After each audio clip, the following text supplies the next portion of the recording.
মানে দুদিন ধরেও এতটাই ব্যস্ত ছিল যে একটা ফোনও করতে পারেনি, মেসেজও করতে পারেনি, তোমার করা মেসেজ দেখতেও পারেনি। আর তুমি সেটা মেনে নিচ্ছ যে ও সত্যি টানা দুদিন এতটাই ব্যস্ত ছিল। কি মিষ্টি তুমি, তাই না? আসলে তুমিও সত্যিটা জানো, তুমি শুধু মেনে নিচ্ছ। তা একটা কবিতা তোমার জন্য, তুমি কাকে শোনাবে তোমার ব্যাপার। যে ব্যস্ত থাকা অনেকখানি রোগের মতো, একটু হলেই ভীষণভাবে ছড়িয়ে পড়ে। কেউ কেউ তো লোকাল ট্রেনেও ফোন ধরে নেয়, আবার কারোর কারোর হয় না সময় নিজের ঘরে।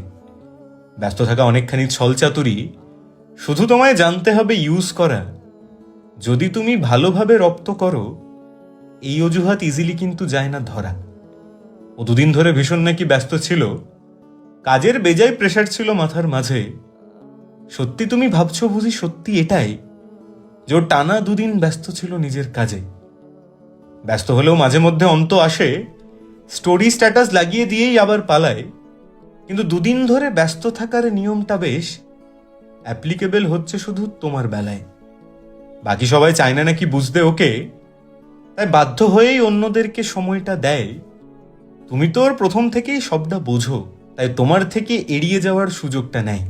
আসলে ভেতর থেকে তুমিও বাপু সবটা বোঝো, বোঝার পরেও মিথ্যেটাকেই নিচ্ছ মেনে। কারণ কিছু কিছু মিথ্যে নাকি বাঁচিয়ে রাখে, আর সব ভেঙে যায় হঠাৎ করে সবটা জেনে।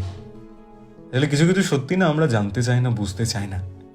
কারণ সত্যিটা একবার বুঝে গেলে তুমিও জানো আর কিছু বেঁচে থাকবে না।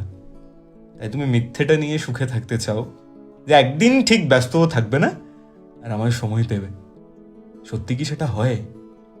নাকি যে বেশি বুঝতে চায় তাকে আমরা টেকেন ফর গ্র্যান্টেড করে নিই, যে ও তো বুঝে যাবেই, যা হোক ওর সাথে করা যাবেই।